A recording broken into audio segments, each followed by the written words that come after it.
નમસ્કાર ગુજરાત હવામાન સમાચારની અંદર ફરી એક વખત આપનું હાર્દિક સ્વાગત છે। આજે મિત્રો તારીખ થઈ છે 5 મે અને વાર થયો છે મંગળવાર।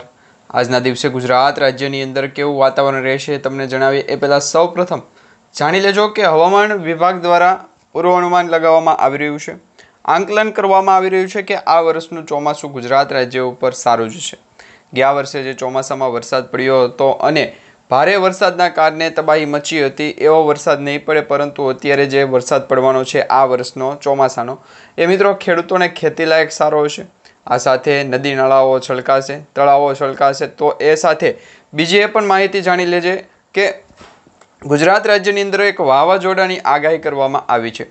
અરબ સાગરના દરિયાની અંદર ભેજવાળું વાતાવરણ જે જામ્યું એના કારણે उत्तर पूर्व भारतना भागनी अंदर लो प्रेशर सिस्टम सक्रिय थई अने एक मध्य भारतनी अंदर लो प्रेशर सिस्टम सक्रिय थई छे। आम बंने लो प्रेशर सिस्टमनी असरना कारणे गुजरात राज्यनुं वातावरण डिप्रेशन सुधी पहोंचे तेनी पण एक सौथी मोटी माहिती मळी रही छे। तो बीजी तरफ हवामान विभागे ए पण जणाव्युं छे के गुजरात राज्यमां आगामी 24 कलाक भारेथी अति भारे पवनो फूंकाशे। तो बीजी तरफ गुजरात राज्यना 4 एवा राज्यो दर्शाववामां आवी रह्या छे के त्यां मित्रों वरसाद पण पड़शे। प्री मोन्सून एक्टिविटी चालू है। आ प्री मोन्सून एक्टिविटी वच्चे गुजरात राज्य में वरसाद पड़वो ए गया वर्षे पण पड्यो अने आ वर्षे पण पड़शे। गया वर्षे मित्रों मे महीनानी अंदर आवा समये जे छे ए वावाझोडुं सक्रिय थयुं हतुं। एटले वावाझोडुं जे सक्रिय थयुं हतुं ए अरब सागरना दरियामांथी आगळ वध्युं हतुं अने आ वर्षे पण एवा ज समाचार मळी रह्या छे के बंगाळनी खाडीनी अंदर एक लो प्रेशर सिस्टम छे तेना कारणे पण वावाझोडुं आवशे अने अरब सागरना दरियाकांठाना विस्तारनी अंदर पण वावाझोडुं छे ए आवी शके छे। दरेक आगाही तमने आजना विडियोनी अंदर जणावी ए पहेला जो तमे अमारी यूट्यूब चेनल पर नवा छो तो अमारी यूट्यूब चेनलने अत्यारे सब्सक्राइब करी लेजो। मित्रों आजना ताजा हवामान समाचारनी शरूआत करीए तो सौप्रथम आपणे गुजरात राज्यना विविध जिल्लाओनी अंदर जे वरसाद पड़वानो छे आजे 5 मेना रोज कया कया जिल्लाओनी अंदर वरसाद पड़शे तेने लईने आजना विडियोनी शरूआत करी दईए।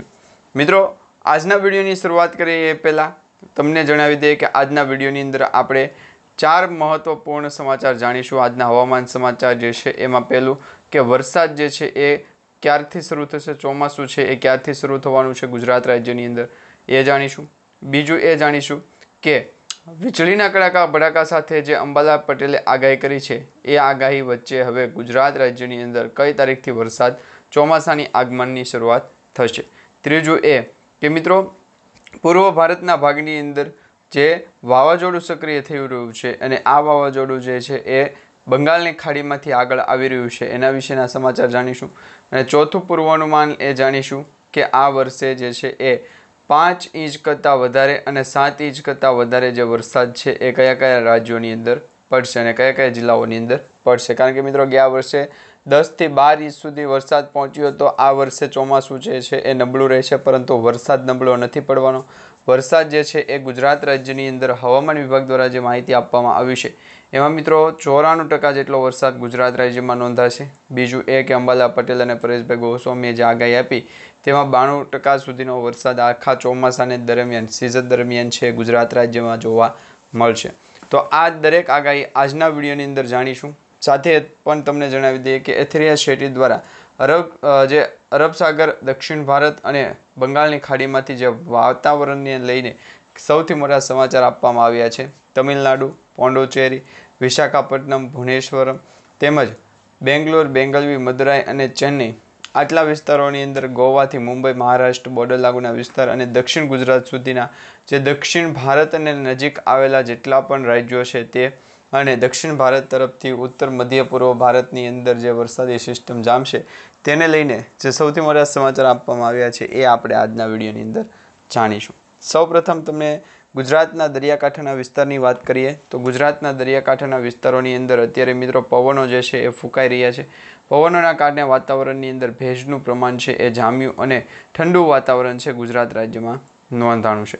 હવે પછી વરસાદી સિસ્ટમ જે જામવાની છે તેના કારણે વરસાદના વાતાવરણને લઈને અંબાલાલ પટેલે પણ આપણને અગાઉ જાણકારી આપી હતી અને પરેશભાઈ ગોસ્વામીએ પણ જાણકારી આપી હતી કે મે મહિનાની શરૂઆતના 5 દિવસ છે એ ગુજરાત રાજ્ય માટે ભયંકર રહેશે।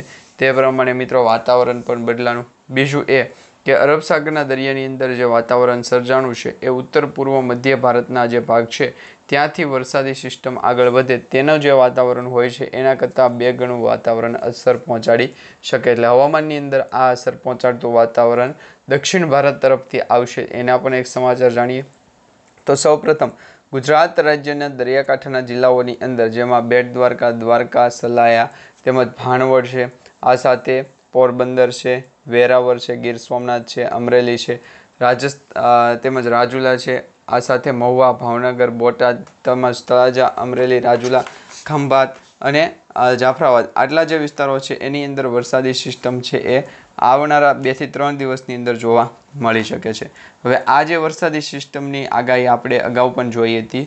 પરેશભાઈ ગોસ્વામીએ પણ આપણને કહ્યું જ હતું કે વરસાદ જે છે એ પૂર્વ ભારતના ભાગમાંથી આગળ વધશે અથવા તો ઉત્તર ભાગની અંદરથી છે એ આગળ વધશે, કારણ કે પશ્ચિમી વિક્ષેપ ડિસ્ટર્બન્સ અને પશ્ચિમી વિક્ષેપના કારણે જે હવામાન છે એની અંદર મોટો પલટાવ આવતો હોય તો એના વિશેની આગાહી આપણને સેટેલાઇટ ઇમેજના માધ્યમથી વધારે જાણકારી મળે.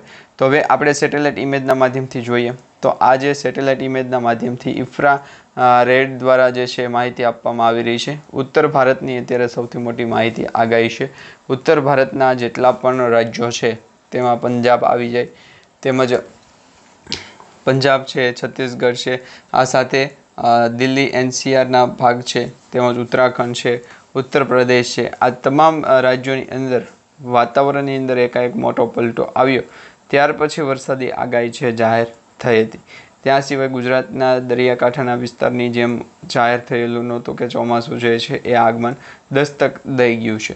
ચોમાસાની આગમનની આગાહી હતી, પરંતુ આ પ્રકારનું ચોમાસું શરૂઆત થશે. કેરળની અંદર જે ચોમાસું દર વર્ષે છે એ શરૂઆતમાં કેરળથી શરૂઆત થતી હોય છે, દક્ષિણ ભારતમાંથી, જે બંગાળની ખાડીમાંથી પવનો ફૂંકાય અને પૂર્વાનુમાન જે છે એમાં હિમાચલ પ્રદેશના વિસ્તારો, જમ્મુ કાશ્મીરના વિસ્તારો, શ્રીનગર તેમજ એવા ઘણા બધા ઉત્તર ભારતના વિસ્તારો દર્શાવવામાં આવી રહ્યા છે, રાજ્યો દર્શાવવામાં આવી રહ્યા છે. ત્યાંથી પણ ચોમાસાનું આગમન છે થઈ શકતું હતું, એટલે કે ચોમાસાની શરૂઆત થવાની હતી.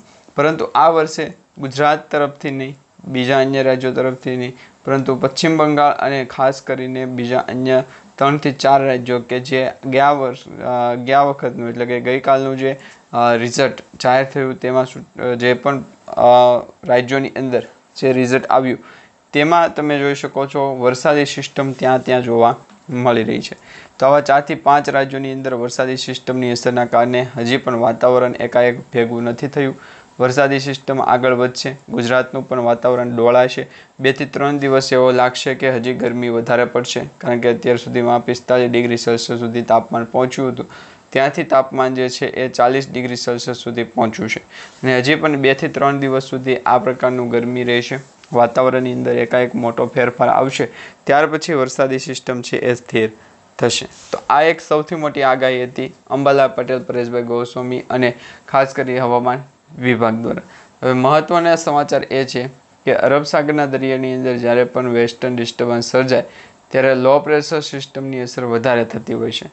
આ વખતે પણ અરબ સાગરની અંદર લો પ્રેશર સિસ્ટમ સર્જાની નથી, પરંતુ તેને લીધો પણ નથી. તો આ વખતે ગુજરાતનો કોઈ એવો ઇમ્પેક્ટ પ્લેયર જે વરસાદી સિસ્ટમની અંદર રમી શકે કે જે તમે જોઈ શકો છો અમુક રાજ્યોની અંદર વરસાદી માહોલ છે તેના કારણે કોઈ મોટા અવરોધો ન આવે તેવા પ્લાનિંગ છે કરવામાં આવી રહ્યા છે. હવે વરસાદી સિસ્ટમની અસરના કારણે ગુજરાતના દરિયાકાંઠાના લોકોને પણ સાવચેત રાખવાની આગાહી આપવી પડશે, અપીલ કરવી પડશે, કારણ કે ગયા વર્ષે તો દરેક લોકોએ અપીલ કરી હતી અને વરસાદી સિસ્ટમની માહિતી પણ આપણે મેળવી હતી. હવે બીજી માહિતી તો મિત્રો, હવામાન વિભાગ દ્વારા જે આગામી કલાકોને લઈને તેમાં આગામી 3 કલાકમાં ગુજરાતના 4 જિલ્લાઓની અંદર પવન સાથે વરસાદ ખાબકશે. ગુજરાતમાં અત્યારે એક તરફ કાળઝાળ ગરમી પડી રહી છે, ત્યાં બીજી તરફ અચાનક વાતાવરણની અંદર પલટો આવી રહ્યો છે. અમદાવાદ હવામાન વિભાગે સાંજે એક તાત્કાલિક એલર્ટ જાહેર કર્યું. નાવકાસ્ટને જાહેર થયેલી આગાહી પ્રમાણે તારીખો જે છે એ ખૂબ નજીક આવતી ગઈ છે, જેમાં આગામી 3 કલાક દરમિયાન રાજ્યના સૌરાષ્ટ્ર અને કચ્છના અમુક વિસ્તારોની અંદર પવનોના સુસવાટા છે એ અને ગાજવીજ સાથે હળવા વરસાદની પડવાની આગાહી સંભાવના. તો જો કે મિત્રો આ વિસ્તારોની અંદર રહો છો તો તમે નીચે કમેન્ટ બોક્સમાં જણાવી દેજો કે તમારા વિસ્તારની અંદર અત્યારે સમયે, રાતના સમયે, બપોરના સમયે કે સાંજના સમયે જે વરસાદી માહોલ છે કે નહીં. અને જો મિત્રો વરસાદી માહોલ હોય તો તેના જે વરસાદી સિસ્ટમના ઇમેજ છે, ફોટો છે, એ તમે મોકલવા નિમ્ર વિનંતી. હવે આ વરસાદી સિસ્ટમ મિત્રો ઊભી નથી રહેવાની. આ મહિનો મે મહિનો પૂર્ણ થાય ત્યાં સુધીમાં પૂર્ણ ભારતની અંદર જે છે ચોમાસાને આગમનની શરૂઆત થઈ જશે અને વરસાદી માહોલ પણ જામશે. અને આ જ ભાગરૂપે ગુજરાતના એવા 2 થી 3 મિત્રો મળ્યા છે કે જે વરસાદી સિસ્ટમની અંદર હારોહાર વાતાવરણની અંદર ફેરફાર પણ કરાવતા જાય છે. તો આ વરસાદી સિસ્ટમ કોણ છે તો એના વિશેની આપણે માહિતી આવતીકાલના વિડીયોની અંદર મેળવશું. ત્યાં સુધી તમે અમારી યુટ્યુબ ચેનલ સાથે જોડાયેલા રહેજો.